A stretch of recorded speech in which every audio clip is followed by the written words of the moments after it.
Let's try something different.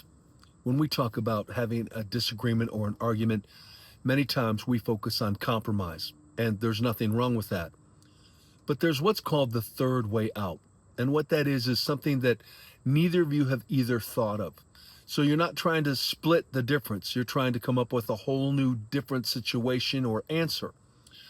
I was thinking of a couple back in Seattle, and he wanted to control the money because it was about control. He wasn't being mean. He felt like he needed to make sure bills got paid.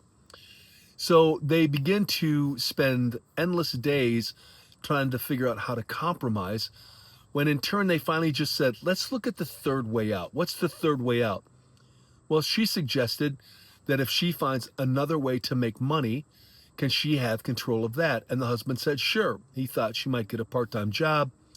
She ended up doing a series of garage sales throughout the summer and made quite a few $1,000s, and then would just budget that throughout the rest of the year. Kudos to the husband. He said, good for you.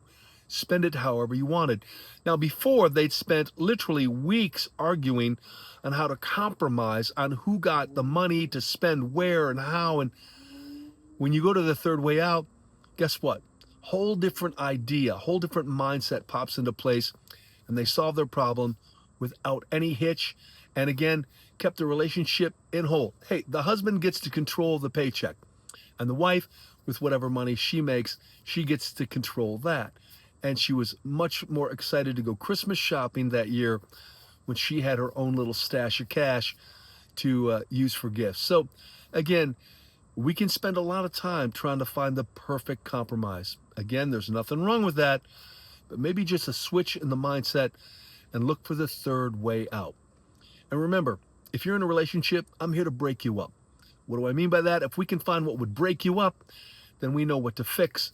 Otherwise, we're simply painting a house that's on fire. You want more insight, more advice, more love for your relationship? Check us out at relationshiprecall.com.